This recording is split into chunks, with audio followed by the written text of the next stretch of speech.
All right, what's up, YouTube? This is BoxingWave. Let's continue with this World Boxing Super Series Cruiserweight Division, man. This is the second half. If you haven't checked out my other two videos, my previous two videos talking about the tournament, give you a prediction of Tabiti against Dorticos. Check those videos out. Okay, I already did a video on Josh Warrington against Kid Galahad as well earlier this week. So check out all those videos. I still got more videos, more fights. There's a lot of fights going on this weekend, all right? But let's talk about this tournament, all right? Semifinals, all right? This is the second half. Krzysztof Glowacki, okay, against Mairis Briedis, all right? Now, another tough fight, another hard one to choose. Um, to be honest with you though, I think it was the last fight between Briedis and McKellian, which makes this a tough choice. Because if we're solely basing this fight and this breakdown on Briedis's last performance, his last fight, it makes it look like Glowacki got a good chance of winning this fight. Okay, if we're just solely basing it on the first round, all right. Glowacki didn't have a easy fight himself in his first round. Okay, he fought Vlasov. I thought Glowacki was doing fine until the second half of that fight. When Glowacki slows down a little bit, he's just not as tough. He's not as deadly. Okay, and he gets hit a lot. All right. But let's talk about Briedis and his last fight. If you saw my video the other day, I think one of the most robberies, the worst robberies we've seen in the past year, probably was the fight between McKellian and Briedis. Okay, I don't know what was going on with Briedis that day. I don't like to talk too much about what's going on outside of the fight itself. I just base everything off what I seen that night.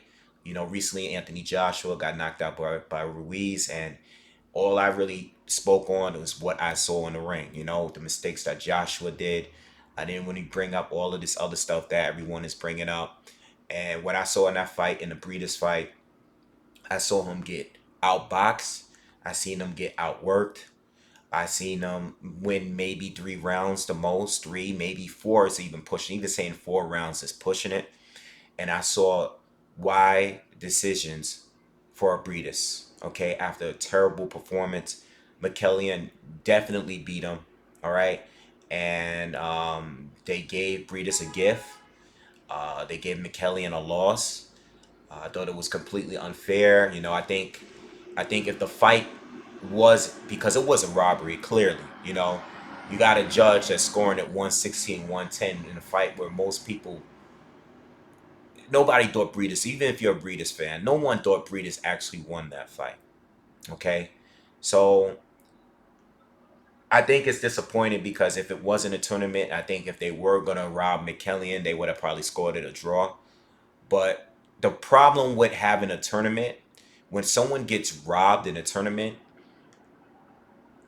and which I believe he did, um, you can't really just give them a draw because that kind of messes everything up as far as the tournament. The tournament doesn't really move forward if you score fights draws, you know? So they gave this guy a loss, a guy that clearly won the fight, worked hard, trained hard, fought extremely well, okay? And he won the fight and they robbed the man. And I think if you're basing it solely, if you're basing Breedis' performance in that fight, you would think Glowacki should easily win this fight based on that performance. But styles make fights.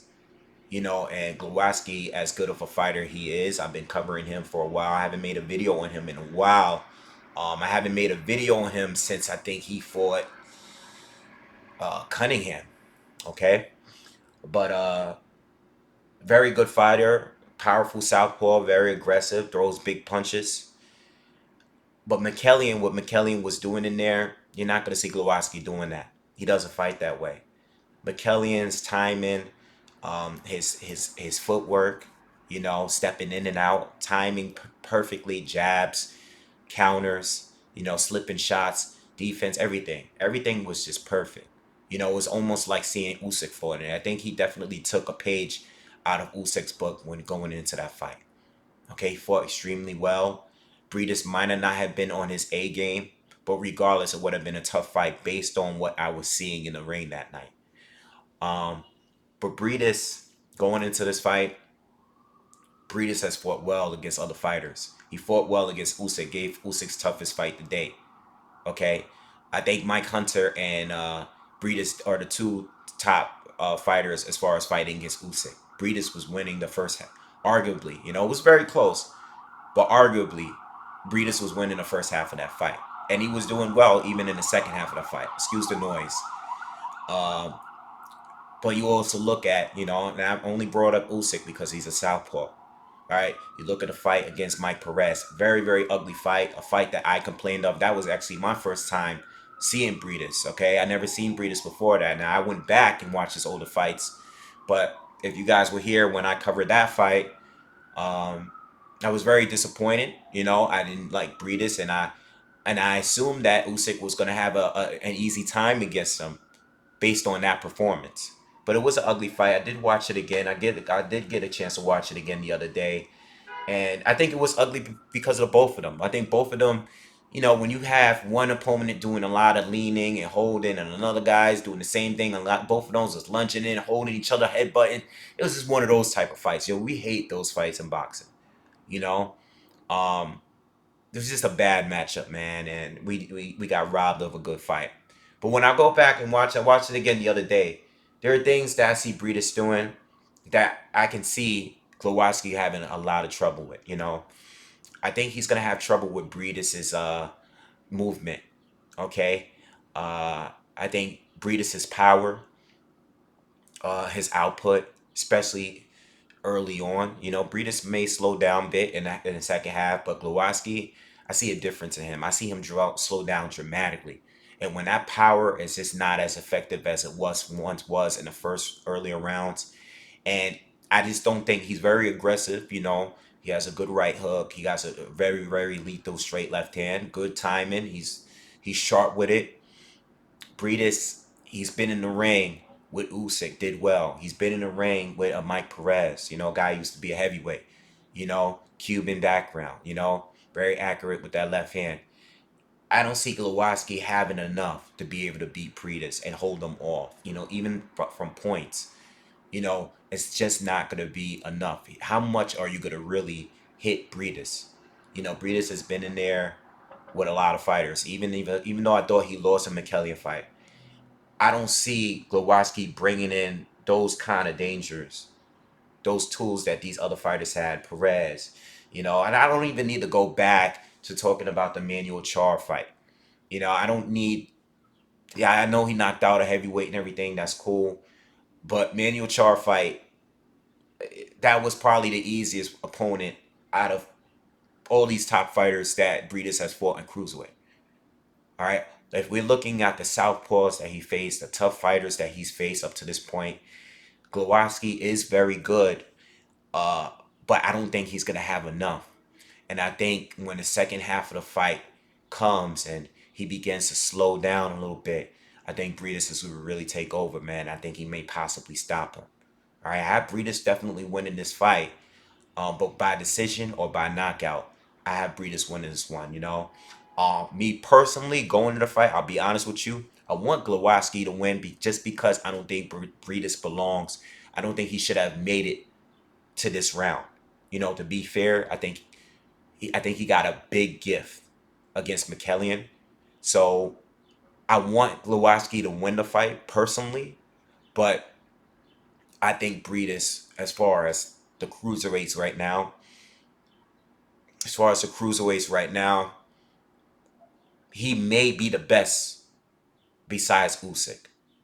But he definitely got to give McKellian that rematch. I would love to see that rematch if he is to win this one. But you never know. Maybe he's off. Maybe he's falling off. And that's the reason why I think he lost the last fight. Maybe he is fall off. And if you're basing it, if you got Glowacki winning this one based on that last performance, hey, I don't blame you. Maybe he is falling off a little bit. But I personally think that Glowacki is just, I don't think he's going to have enough to beat Breedis. I think Breedis, like I said, his movement, his output, his accuracy and his power. It's just going to be too much for Glowacki. I don't think he's going to be able to hold Briedis off. And I can see Briedis stopping him. I can see him stopping him in between the 8th and 10th rounds, to be honest with you. You know, later than the 8th.